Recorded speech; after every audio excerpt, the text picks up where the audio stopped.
Bienvenue dans les vraies histoires d'horreur. Ici, chaque récit est inspiré de faits authentiques, documentés, parfois oubliés, mais jamais vraiment morts. L'histoire d'aujourd'hui nous emmène en Angleterre, au cœur d'une demeure où les murs ont vu et conservé bien plus que ce que la famille qui s'y est installée aurait pu imaginer. Installez-vous, éteignez la lumière. Et surtout, écoutez bien. En janvier 2005, la famille Morrison, Hélène, son mari David et leurs 2 enfants, Liam et Sophie, s'installent dans un vieux manoir victorien situé dans le comté de Berkshire. La maison est immense, un peu trop grande pour une famille de 4, mais le prix est presque suspectement bas. El Goular, agent immobilier, leur avait juste expliqué que les anciens propriétaires étaient partis du jour au lendemain, sans vraiment donner davantage de précision. Au début, tout paraît normal. La maison grince, respire, comme toutes les vieilles bâtisses anglaises, jusqu'à ce que, dès la première nuit, Sophie vienne frapper à la porte de ses parents. Elle dit avoir entendu quelqu'un marcher dans le grenier. Des pas lents, presque traînants. David monte vérifier. Rien, juste le vent qui souffle sous les tuiles. C'est ce qu'il croit, du moins. Les jours passent et les phénomènes étranges se multiplient. Les portes qui se ferment d'elles-mêmes, comme si quelqu'un les poussait doucement, des objets déplacés, des lumières qui vacillent sans raison. Un soir, alors que Hélène prépare le dîner, elle entend une respiration derrière elle. Lentement, elle se retourne. Rien. Mais quand elle revient vers le plan de travail, tous les couteaux sont alignés, parfaitement droits, comme si quelqu'un avait pris le temps de les organiser pendant qu'elle avait le dos tourné. Elle accuse les enfants. Mais leurs regards surpris, presque effrayés, lui disent que ce n'est pas eux, et ce n'est que le début. Une semaine plus tard, Liam fait une découverte dans le grenier, une vieille malle en bois, couverte de poussière, à l'intérieur des photos jaunies, quelques lettres, et surtout un journal intime. Il appartient à Margaret Collins, l'ancienne propriétaire. La dernière entrée date de 1998. Le ton du journal est étrange au départ. Des notes sur des ombres dans la maison, des voix qu'elle entend la nuit, la sensation qu'on l'observe, puis plus les pages avancent, plus les mots deviennent sombres. Margaret y décrit des rituels effectués dans une pièce cachée, la pièce derrière la bibliothèque. Elle parle d'entités invoquées, de murmures qui ne devraient pas exister et d'une silhouette qui sort du mur du couloir. La dernière phrase du journal glace le sang de Hélène. « Je sens qu'elle marche derrière moi. Je ne suis plus seule ici. » Le journal s'arrête là, sans explication.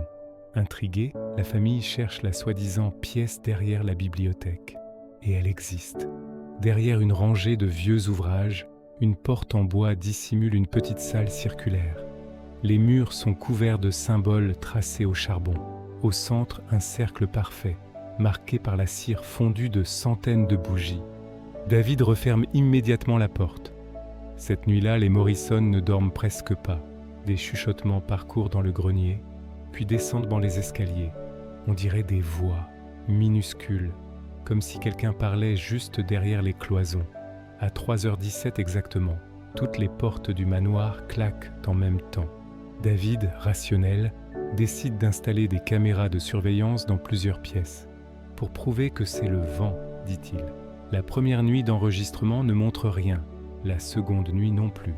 Mais lors de la 3e nuit, quelque chose, ou plutôt quelqu'un, apparaît sur la caméra du couloir du premier étage. À 2h46, l'image se brouille, puis une silhouette translucide traverse le couloir. Elle ne marche pas, elle flotte. Ses pieds ne touchent pas le sol. Sa tête semble légèrement tournée vers la caméra, comme si elle savait qu'on la regarde. Hélène, terrifiée, remarque un détail glaçant. La silhouette porte une robe longue, identique à celle que Margaret Collins portait sur les photos trouvées dans la malle. La nuit suivante est la pire. Vers 3h, les enfants hurlent, les parents se précipitent dans le couloir, toutes les portes sont ouvertes. Un froid glacial parcourt la maison, et dans l'ombre du couloir, la silhouette apparaît, plus nette cette fois. Elle semble avancer lentement, très lentement, vers Sophie. Hélène attrape sa fille et la serre contre elle, mais la silhouette continue d'approcher. Elle lève un bras pointe la pièce secrète derrière la bibliothèque. Puis elle disparaît. Un dernier impact sec retentit dans la maison, comme si quelque chose frappait le mur de toutes ses forces. À l'aube, ils quittent le manoir. Ils n'y remettront jamais les pieds. Des mois plus tard, le journal de Margaret est analysé par la police locale. Aucun corps n'a été retrouvé dans la maison, aucune trace tangible de ce qui est arrivé aux anciens propriétaires. Les Morrison, quant à eux, refusent de parler publiquement de leur expérience. Mais une chose est sûre, la vidéo capturée dans le couloir existe bel et bien. Elle n'a jamais été diffusée. Mais plusieurs enquêteurs paranormaux qui l'ont vue affirment qu'elle est une des preuves les plus troublantes jamais filmées dans un manoir anglais. Voilà, c'était le 4e épisode de Les vraies histoires d'horreur. Ce manoir de Berkshire reste, encore aujourd'hui, l'une des affaires les plus dérangeantes de l'Angleterre moderne.